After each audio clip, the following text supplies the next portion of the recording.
تو نماز کے ادا کرنے سے پہلے طہارت کا حاصل کرنا ضروری ہے، اور طہارت دو چیزوں سے حاصل ہوتی ہے، ایک تو غسل سے، ایک وضو سے۔ تو آج ہم لوگ وضو کے بارے میں بات کریں گے کہ وضو کرنے کا سنت طریقہ کیا ہے، وضو کیسے کرنا چاہیے۔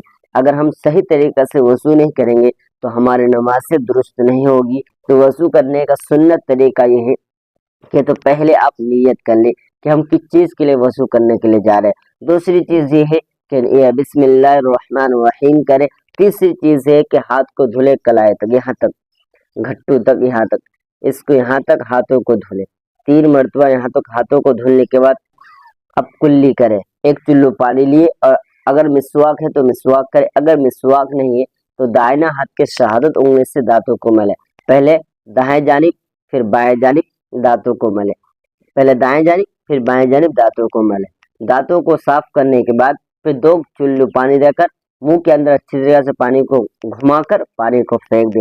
اب کلی کرنے کے بعد ناک میں پانی دے، 1 چلو پانی لیے اور بائیں ہاتھ کے چھوٹی انگلی سے ناک کے سوراخوں کو صاف کرے، پہلے دائیں جانب سوراخ کو صاف کیے، پھر بائیں جانب صاف کرنے کے بعد پھر پانی دے کر چھینک مار کر پورے ناک کو صاف کر لے۔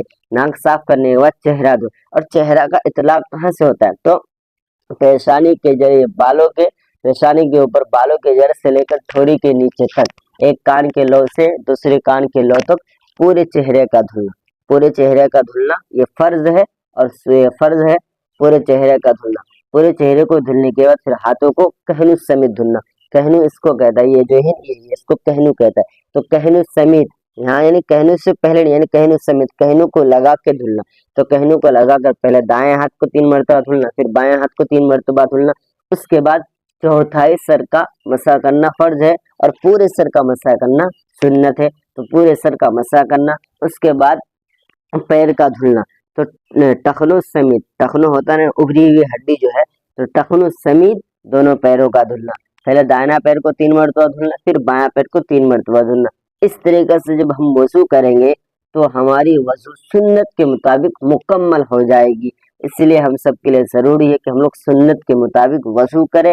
اگر وضو ہمارے درست ہو گئی تو باقی عبادتیں ہماری درست ہو جائے گی۔ اس لیے ہم سب کے لیے ضروری ہے کہ ہم لوگ وضو کو صحیح طریقہ سے کرنے کی کوشش کریں، سنت طریقہ سے کرنے کی کوشش کریں، اور اس کو ثواب سمجھ کر شیئر کر دیجیے گا۔